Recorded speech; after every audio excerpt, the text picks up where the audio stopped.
எனது அன்பு மேசம் ராசிக்கார நேயர்களுக்கு எனது இனிய வணக்கம். நம்ம இன்னைக்கு வீடியோ பதிவுக்கு முழுமையா போறதுக்கு முன்னாடி முருகரை மனதார வணங்கிட்டு வீடியோ பதிவுக்குள்ள போகலாங்க. ஓம் முருகா போற்றி, ஓம் முருகா போற்றி, ஓம் முருகா போற்றி. எனக்காக்கும் முருகனே போற்றி. நல்லதே நடக்கும், நல்லது மட்டும்தான் நடக்கும். நம்மளோட மேச ராசிக்காரங்க அமைதியானவங்க, பொறுமையானவங்க, நிதானமானவங்க. இவங்கள பொறுத்த வரைக்கும் இவங்க ஒருத்தங்க கிட்ட பேசும்போதும் சரிங்க, ஒருத்தங்க கிட்ட பழகும் போதும் சரி, இவங்க கிட்ட இந்த சொல்ல சொல்லலாமா, இவங்க கிட்ட இந்த செயலை செஞ்சு காட்டலாமா, இதனால நம்மளுக்கு ஏதாவது பிரச்சனை வருமா, நம்மளை சுத்தி இருக்கிறவங்களுக்கு ஏதாவது பிரச்சனை வருமானு ஒண்ணுக்கு 2 முறை ஆலோசனை பண்ணி தான் இவங்க செயல்படுவாங்க. உண்மைக்கு புறம்பா எந்த காலத்திலையும் எந்த ஒரு செயலையும் இவங்க செய்ய மாட்டாங்க. உங்க எல்லாருக்கும் வணக்கங்க. இந்த அற்புதமான நேரலைக்கு வரக்கூடிய அனைத்து நல்லுள்ளங்களுக்கும் வணக்கங்கள் மற்றும் வாழ்த்துக்களுங்க. தொடர்ந்து நீங்க பார்த்துக்கிட்டு இருக்கிற எல்லா பதிவுகளும் உங்களுக்கு நல்லதை கொண்டு வந்து சேர்த்துக்கிட்டு இருக்குன்னா இந்த நல்லதை ஈர்த்த நபரே நீங்க தாங்க. நீங்க கேட்ட விஷயங்கள் தான் உங்க வாழ்க்கையில வந்து நடந்துகிட்டு இருக்கு. நீங்க பார்த்துக்கிட்டு இருக்கீங்க, அதை பத்தி பேசிக்கிட்டு இருக்கீங்க. அதனால இந்த உலகத்துல வாழக்கூடிய ஒவ்வொரு மனிதனும் தெளிவான ஒரு மனநிலையில இங்க எப்படி இந்த உலகம் அடுத்த கட்டத்துக்கு கொண்டு போகுது, இந்த பிரபஞ்சம் எப்படி நம்மள வழிநடத்துது, இங்க இறைவனுடைய அருளால நமக்கு என்னென்ன மாற்றங்கள் நடக்குது, ஒரு கஷ்டமே வந்தாலும் அதன் மூலமா இறைவன் நமக்கு காட்டக்கூடிய வாழ்க்கை பாடங்கள் என்ன அப்படிங்கறத எல்லாமே புரிஞ்சுக்கிட்ட மனிதனால மட்டும்தான் இங்க வாழ்க்கையில அடுத்த நிலைக்கு போக முடியுங்க. இந்த பதிவு மேச ராசியில பிறந்தவர்களுக்கான ஒரு அற்புதமான பதிவுங்க. மறுபிறவி எடுக்கக்கூடிய மேச ராசிக்காரங்க, என்னங்க மறுபிறவி, நான் ஒவ்வொரு பதிவிலையும் சொல்லக்கூடிய அந்த விஷயத்த தான் இப்ப நான் சொல்லிக்கிட்டு ஆரம்பிக்க போறேன். ஐயா, இந்த காலத்துல ஒரு மனிதன் நல்ல நிலைமைய அடையணும்னா, விழுந்த இடத்துல மீண்டும் எழுந்து நிக்கணும்னா, இழந்ததை மீண்டும் அடையணும்னா அப்படின்னாவே அது மறுபிறவி எடுத்து வர மாதிரி தாங்க. அந்த அளவுக்கு போராட்டத்தையும் அந்த அளவுக்கு சோதனைகளையும் தாண்டித்தான் இந்த காலத்துல ஒரு நல்லதை பார்க்க வேண்டியதா இருக்கு. அதனால மேச ராசிக்காரர்களுக்கு இந்த பதிவு பல வகையில நல்லதை கொண்டு வந்து சேர்க்க போகுதுங்க. அதுல துளி கூட மாற்றமே கிடையாதுங்க. உங்களுடைய எண்ணம் போல உங்க வாழ்க்கையில நல்லது மட்டும்தாங்க நடக்கும். கெட்டதென்ற பேச்சுக்கெல்லாம் துளி கூட இடம் கிடையாதுங்க. ஓம் முருகா போற்றி, ஓம் முருகா போற்றி, ஓம் முருகா போற்றி. இந்த தமிழ் புத்தாண்டு காலகட்டத்துல மேச ராசிக்காரங்களை பொறுத்தளவுக்கு இந்த தொழில், உத்தியோகம், வியாபாரம் இதனாலதான் மாற்றத்தை பார்த்துட்டு இருக்காங்க. மேச ராசியினர் எப்போதுமே ஏதோ ஒரு மன அழுத்தம் தற்போது வாட்டி வதைத்து கொண்டிருக்கு. மேச ராசியினரை பொறுத்தளவுக்கு ஒரு பக்கம் சனி பகவானுடைய தாக்கம், இன்னொரு பக்கம் மேச ராசியினரின் மனதில் ஏற்படக்கூடிய அந்த தொடர் குழப்பங்கள், எதை பண்றது எதை பண்ணக்கூடாது, எதை நம்ம நோக்கி போயிட்டு இருக்கோம், ஏன் திடீர் இந்த சரிவுகள், எதனால இந்த மன அழுத்தங்கள்னு சொல்லி மேச ராசியினரை தூக்கத்தை கெடுக்கக்கூடிய ஒரு சூழ்நிலையே இப்ப இருந்துகிட்டு இருக்கு. உடல் ரீதியான பிரச்சனைகள் பெரும்பாலும் பாருங்க இந்த மேச ராசினருக்கே அல்லது இந்த வீட்டில் உள்ள நபருக்கோ யாராவது ஒருத்தருக்கு இந்த உடல்நிலை சார்ந்து தொடர்ந்து இந்த மருத்துவரை பார்க்கக்கூடிய சூழ்நிலை உருவாகி இருக்கும். மருத்துவ செலவுகள் நீங்க செஞ்சுக்கிட்டு இருக்கக்கூடிய சூழ்நிலை உருவாகி இருக்கும். இதனால மேச ராசியினர் எதனால திடீர்னு இப்படியெல்லாம் நடக்குது, என்ன ஆச்சுன்னு தெரியலையே அப்படிங்கிற மாதிரி எல்லாம் ஒரு மனசுக்குள்ள ஒரு குழப்பமும் ஒரு பயமும் ஊடுருவி இருக்கும் அப்படின்னே சொல்லலாங்க. அந்த வயிறு தொடர்பான பிரச்சனை, நரம்புகள் சம்பந்தப்பட்ட பிரச்சனை, ஆரோக்கிய குறைபாடுகள் இவை எல்லாமே கடந்த காலத்துல இப்ப வரைக்கும் கூட மேச ராசினருக்கு இந்த வயிறு தொடர்பான பிரச்சனைகள் பெரும்பாலும் இருந்துட்டு தான் இருக்கு. ஏழரசனி நடந்து கொண்டிருக்கும் இந்த காலகட்டத்துல நிச்சயமா மேச ராசியினரை பொறுத்தளவுக்கு உடற்பயிற்சி இவர்களுக்கு ஒரு சிறந்த பரிகாரம் அப்படின்னே சொல்லலாங்க. சரிங்களாங்க. ஏன்னா உடல் ரீதியா நிறைய பாதிப்புகளை பார்த்து கொண்டிருக்கும் மேச ராசியினர் உடலை பேணி காக்க வேண்டிய ஒரு நேரமா இந்த நேரம் இருக்கு. சனி பகவான் வந்து ஒரு பக்கம் தாக்கங்களை கொடுத்தாலும் நான் பல பதிவுகள்ல சொல்லியிருக்கேன். நமக்கு வாழ்க்கையில கஷ்டங்கள் சோதனைகள்னா அதை பார்க்கறத விட அந்த உண்மை தெரியக்கூடிய ஒரு நேரமா இந்த கஷ்ட நேரத்தை நம்ம பார்க்கணும். இதுதான் ஒரு மனிதனுடைய வாழ்க்கையில நான் கவனிக்க வேண்டிய மிக முக்கியமான நிகழ்வுகள். இதுதான் உங்க லைஃப்ல ஒரு கஷ்டம் வருதுனாவே அது கஷ்டம் கிடையாது, அது உண்மையை காட்டக்கூடிய ஒரு நேரம். நீங்க கசப்பான உண்மைகளை உங்களை ஏற்று வைக்க நீங்க ஏற்றுக்கொள்ளக்கூடிய அளவுக்கு அது ஒரு விஷயம் நடக்கும். நல்லா புரியுதுங்களா? உங்களுக்கு ஒரு கஷ்டமோ சோதனை காலமோ என்ன சொல்ல வருதுன்னா, இதுவரை நீங்க எதையெல்லாம் கண்மூடித்தனமா நம்பினீங்களோ அதனுடைய உண்மையான முகத்தை அப்பத்தாங்க உங்களால தெரிஞ்சுக்க முடியும். அது மட்டும் இல்லாம இந்த வாழ்க்கையினுடைய கசப்பான உண்மைகளை உங்களை ஏத்துக்க வைக்கும். முதல்ல உங்களுக்கு தெரிய வைக்கும், அப்புறம் அதனால ஒரு மன அழுத்தத்தை கொடுக்கும்.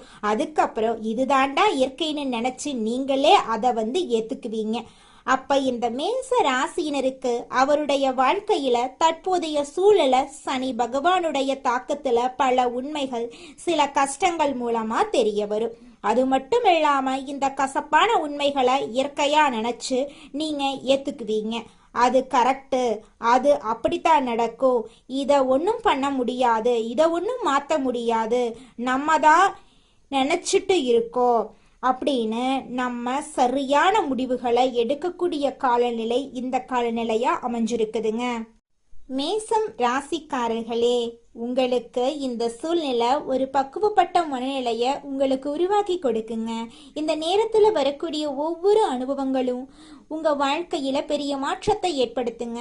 ஆகையால மேச ராசியினரை பொறுத்த அளவுக்கு எந்த ஒரு சூழ்நிலையிலும் நடக்கக்கூடிய சூழ்நிலைகள் உங்களுக்கு எதுவா மாறணும்னு நினைச்சீங்கன்னா, உங்களுக்கு ஃபேவரபிளா அது இருக்கணும்னு நினைச்சீங்கன்னா அதை நீங்க எப்படி பாக்குறீங்கிறத பொறுத்து தான். அப்ப இந்த காலகட்டத்துல மேச ராசியினர் நடக்கக்கூடிய ஒவ்வொரு நிகழ்வுகளும் உங்களுக்கு கடவுள் காட்டக்கூடிய சில வாழ்க்கைக்கான அனுபவ பாடங்கள் மற்றும் நீங்க தெரிந்து கொள்ள வேண்டிய உண்மையான ஒரு நேரமா நீங்க பார்க்கணுங்க. அப்பத்தாங்க நீங்க வாழ்க்கையில ஜெயிக்க முடியும். மேசம் ராசிக்காரர்களே, நீங்க இந்த நேரத்துல தெரிந்து கொள்ள வேண்டிய மிக முக்கியமான விஷயங்கள் வேலை சார்ந்து தொழில் சார்ந்து இந்த மாற்றங்கள், அதாவது ஒரு நிலைத்தன்மை இல்லாம இருக்கிறது மற்றும் ஒரு மன பூர்த்தி தன்மை இல்லாம இருக்கிறது, ஒரு மன திருப்தியே இல்லாம இருக்கும், வேலையில வர வருமானம் பத்தாம இருக்கும், ரெண்டாவது இன்கம் பர்ஃபெக்டா இருக்காது, இன்கம் குறைஞ்சுக்கிட்டே இருக்கும். எங்களுக்கு இந்த பொருளாதார ரீதியா மேசராசிக்காரங்க தடுமாறுறாங்க அப்படின்னாவே அவங்களுக்கு அது நிம்மதியான தூக்கமே வராது. ஏன்னா எப்பவுமே மேசனாவே மேன்மையை தேடுறவங்க, உயர்ந்த வாழ்க்கைய அமைத்து கொள்ளணும் அப்படின்னு நினைக்கிறவங்க. அவங்க வாழ்க்கையில பொருளாதார ரீதியா வீழ்ச்சி வந்தா அவங்க ரொம்பவும் கஷ்டப்படுவாங்க, ரொம்பவும் கண்ணீர் விடுவாங்க. நம்மளுடைய மேச ராசிக்காரங்களுக்கு லக்ஸூரியான வாழ்க்கை வாழணும் அப்படிங்கிற ஆசையெல்லாம் மனசுக்குள்ள நிறையவே இருக்கும். ஆனா என்னென்ன அதை அடைவதற்கான முழுமையான ஒரு இடத்தை இவங்க அடைஞ்சிட்டாங்களான்னு கேட்டீங்கன்னா இல்லை. ஏன்னா அந்த இடத்துல தான் மேசராசிக்காரங்க வெகுளியா இருந்திருக்காங்க. நேரத்தையும் காலத்தையும் இவங்களுக்கு தெரிஞ்ச விஷயங்களை மட்டுமே நம்பி நேரத்தையும் காலத்தையும் வீணடிச்சிட்டு இருக்காங்க. ஆனா இந்த வாழ்க்கைக்கான பாடங்கள் ஒவ்வொன்றும் இவங்களுக்கு காட்டக்கூடிய அந்த உண்மை அனுபவங்களை பொறுத்து தான் மேச ராசிக்காரங்களுக்கு லைஃப்னா இதுதான், வாழ்க்கைனா இதுதான், மனிதர்கள் இப்படித்தான் இருப்பாங்க, இப்படித்தான் நம்ம நடந்துக்கணும், எல்லாமே அந்த பாதி காலம் போனதுக்கு அப்புறம்தான் உங்களுக்கு தெரியுது. ஒரு 30-35 வயசானதுக்கு அப்புறம்தான் வாழ்க்கைனா என்னன்னே இவங்க பெரும்பாலும் புரிஞ்சுக்கிறாங்க. ஆகையால இந்த காலகட்டம், இந்த தமிழ் புத்தாண்டுக்கு பிறகு வரக்கூடிய கிரகநிலை மாற்றங்கள் உங்களுக்கு சாதகமா இருக்க போகுது. உங்களுடைய ஆசைகள் கனவுகள் எல்லாமே இந்த காலகட்டத்துல நிறைவேற போகுதுங்க. மேசம் ராசிக்காரர்களே, உங்களுக்கு இந்த காலகட்டத்தில் பொறுமை தேவை, அதே போல கவனமும் தேவை. உடல்நிலையில கவனம் தேவை. நண்பர்கள் சொந்தக்காரர்கள் மத்தியில இவங்க கிட்ட எல்லாத்துலேயுமே அளவோட இந்த நேரத்தில் பேசுறது நல்லது. ஆன்மீகத்தில் அதிக ஈடுபாடு ஏற்படுங்க. குறிப்பா மேச ராசினா இந்த 2026 முடிகிறதுக்குள்ள திருச்செந்தூர் முருகன் கோவிலுக்கு போய் நீங்க வழிபாடு செய்து வரது அற்புதமான ஏற்றத்தை கொடுக்குங்க. போயிட்டு வந்த உடனே ஒரு நல்ல செய்தி உங்க காதுகளில் வந்து விழுங்க. நான் போன பதிவுகளையே நான் சொல்லி இருந்தேன், முருக வழிபாடு உங்களுக்கு நல்ல மாற்றத்தை கொடுக்கும் அப்படின்னு சொல்லி திருச்செந்தூர் முருகன் கோயிலுக்கு சென்று நீங்க முருகன் வழிபாடு செய்து வரது உங்களுக்கு நல்ல மாற்றத்தையும் முன்னேற்றத்தையும் கொண்டு வந்து கொடுக்குங்க. அது மட்டும் இல்லாம மனக்குழப்பங்கள் தீரும். நீங்க ஐயா இந்த ராசியினர் உங்க வீட்டில் இருந்தாங்க அல்லது நீங்க இந்த ராசிக்காரர்களா இருக்கீங்க அப்படின்னா நீங்க நல்லா கவனிச்சு பாருங்க. பழகக்கூடிய சகவாசங்கள் ரொம்ப ரொம்ப முக்கியம். இவங்க ஒவ்வொரு முறையும் ஒருத்தர் கூட சேர்ந்து பழகி அவங்க வேலைக்கான நபரா இருக்கலாம், தொழிலுக்கான நபரா இருக்கலாம். ஆனா அந்த பழக்கத்தின் கடைசியில தான் இவங்களுக்கு தெரியும் நம்ம ஏன் வந்து இவங்க கூட சேர்ந்தோம், இவங்க கூட ஏன் பேசணும், ஏன் இது சொந்தக்காரங்க மத்தியிலையும் இவங்களுக்கு இப்படிப்பட்ட அனுபவங்கள் தான் பெரும்பாலும் கிடைக்கும். யாரை வந்து பெரும்பாலும் அதிகமா நம்புறீங்களோ அவங்களாலேயே சில நேரங்கள்ல இவங்களுக்கு மன கஷ்டங்களும் மன அழுத்தங்களும் உருவாகும், மனஸ்தாபங்கள் உருவாகும். அதனால எல்லார்கிட்டையும் பழகும் போது கொஞ்சம் எச்சரிக்கையா பழகுங்க. அதுதான் உங்க வாழ்க்கைக்கு ரொம்பவும் நல்லதுங்க. நாம யார் மேல அதிகமா அன்பு பாசம் வச்சிருக்கோமோ அவங்களே வார்த்தைகளால காயப்படுத்துறது. ஏன் வார்த்தைகளால காயப்படுத்துறாங்க? ஒரு மனிதனுடைய சூழ்நிலை என்று தடுமாறுதோ, என்னைக்கு ஒரு மனிதன் பொருளாதார ரீதியா தடுமாறானோ அன்னைக்கு அவனை சுற்றியுள்ள நபர்களுக்கு சில நபர்கள் அவனை வந்து ஏளனமா பாக்குறாங்க, கேவலமா பேசுறது, அப்புறம் அவன் மனசு கஷ்டப்படுற மாதிரி நடந்துக்கிறது அப்படிங்கிற மாதிரி சில விஷயங்களை பண்றாங்க. பொதுவாகவே ஒரு மனிதன் பொருளாதார ரீதியா தடுமாறும் பொழுது அவனை சுத்தியுள்ள சில நபர்கள் அவனை வந்து கேவலமா பாக்குறது, பேசுறது இதெல்லாம் பண்ணுவாங்க. அப்புறம் திரும்ப அவன் நல்ல பொருளாதார நிலையில நல்ல நிலைமைக்கு திரும்ப வந்து அவங்க கூட ஒன்னா சேர்ந்து ஒன்னும் தெரியாத மாதிரி சேர்ந்துருவாங்க. இப்படிப்பட்ட நபர்கள் எல்லாம் இங்க நிறைய பேர் இருக்கதான் செய்யறாங்க இந்த உலகத்துல. அப்ப மேச ராசிக்காரங்க இந்த பொருளாதார ரீதியா இப்ப தடுமாற்றத்தை சந்தித்து கொண்டிருக்கிறதுனால உங்களுக்கு அந்த மன ரீதியான அழுத்தங்கள் இந்த நேரத்துல வந்துகிட்டு இருக்கும். உங்க வாழ்க்கையில நிறைய பிரச்சனைகள் வந்துகிட்டு இருக்கும். அதை கண்டு நீங்க அச்சப்படக்கூடாது, கவனமா இருக்கணும். அடுத்ததாக மேசம் ராசியில் இருக்கக்கூடிய ஒவ்வொரு நட்சத்திரக்காரர்களுக்கும் இந்த மாதம் எப்படி இருக்குன்னு பார்க்கலாங்க. நம்மளோட மேசம் ராசியில் இருக்கக்கூடிய முதல் நட்சத்திரம் அஸ்வினி. உங்களுக்கு இந்த மாதம் எப்படி இருக்குன்னு பார்க்கலாங்க. இந்த மாதம் தங்களோட முழு திறமைகளையும் காட்டினீங்கன்னா மட்டும்தான் நீங்க எடுத்த காரியத்துல ஜெயிக்க முடியும். வெளியூர் பயணங்கள் உங்களுக்கு சாதகமா முடியுங்க. ஒரே நேரத்துல பலவிதமான வாய்ப்புகள் உங்களை தேடி வரப்போகுது. திருமணம் ஆகாதவங்களுக்கு திருமண தடை நீங்கி உங்களுக்கேற்ற சரியான வாழ்க்கை துணையோடு திருமணம் நடக்க போகுது. குழந்தை பாக்கியம் இல்லாதவர்களுக்கு குழந்தை பாக்கியம் கிடைக்க போகுது. பூர்வீக சொத்து ரீதியாக இருந்த அனைத்து பிரச்சனைகளுக்கும் தீர்வு கிடைக்க போகுது.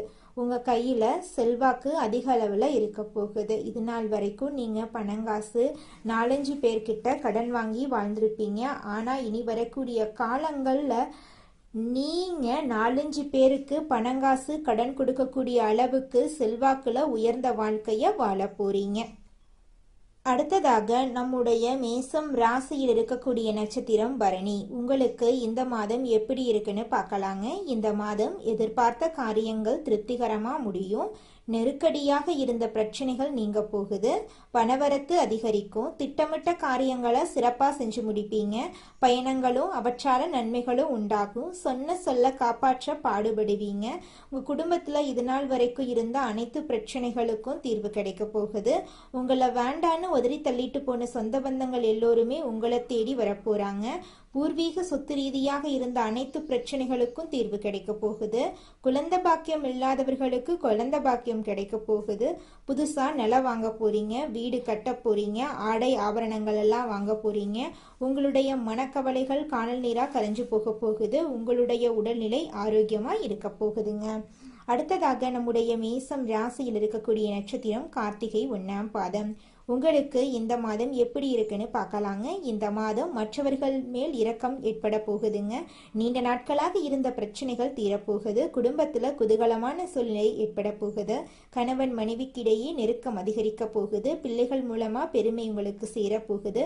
உறவினர்கள் மத்தியில மதிப்பும் மரியாதையும் கூட போகுது. வீடு கட்டும் வாய்ப்பு தேடி வரப்போகுது. உங்களுடைய உடல்நிலை ஆரோக்கியமா இருக்க போகுதுங்க. செவ்வாய்க்கிழமைகள்ல துர்க்கை அம்மனை தரிசனம் செய்து தீபம் ஏற்றி வர உங்கள் வாழ்க்கையில் இருக்கக்கூடிய காரிய தடைகள் எல்லாமே காணல் நீரா கரைஞ்சு போயிருங்க. உங்களுடைய ஆசைகள் எல்லாமே நிறைவேற போகுதுங்க. மேச ராசிக்காரர்களே, உங்களை பொறுத்த வரைக்கும் நிதான பொறுமை கண்டிப்பா தேவைங்க. அந்த நிதானம் பொறுமை இல்லை அப்படின்னாவே இவங்க பார்த்தீங்கன்னா அவசர சூழ்நிலை, அவசர முடிவுகள் அப்படின்னு சொல்லி சில விஷயங்களை எடுத்துத்தான் லாக் ஆயிடுறாங்க. மன குழப்பத்துக்கு போயிடுறாங்க, தோல்வியா சந்திச்சிடறாங்க. அப்ப இதையெல்லாம் கவனத்துல கொள்ளும் மேச ராசிக்காரங்க, இனி வரக்கூடிய காலத்தை நீங்க நல்லபடியா அமைச்சுக்கலாம். நல்லதை உங்க பக்கம் ஈர்க்கலாம். ஒரு விஷயத்த மட்டும் தெரிஞ்சுக்கோங்க. மேச ராசியில பிறந்த ஆண்களாகட்டும் பெண்களாகட்டும் நல்லதை தேடி நீங்க போறீங்கன்னா ஏமாற நிறையவே வாய்ப்பு இருக்கு. இதை நீங்க தெளிவா புரிஞ்சுக்கோங்க ஐயா. அப்ப நான் என்னங்க பண்றது அப்படின்னு கேட்டீங்கன்னா, நல்லதை தேடி போனா அங்க உண்மையிலுமே நல்லது இருக்கான்னு நமக்கு தெரியாது, ஏமாற வாய்ப்பு இருக்கு. எது உண்மையான நல்லதோ அது நிச்சயமா உங்களை தேடி வருங்க. காத்துக்கிட்டுருங்க, நல்லதே நடக்கும். நல்லது மட்டும்தாங்க நடக்கும். கெட்டதென்ற பேச்சுக்கு துளி கூட இடம் கிடையாதுங்க.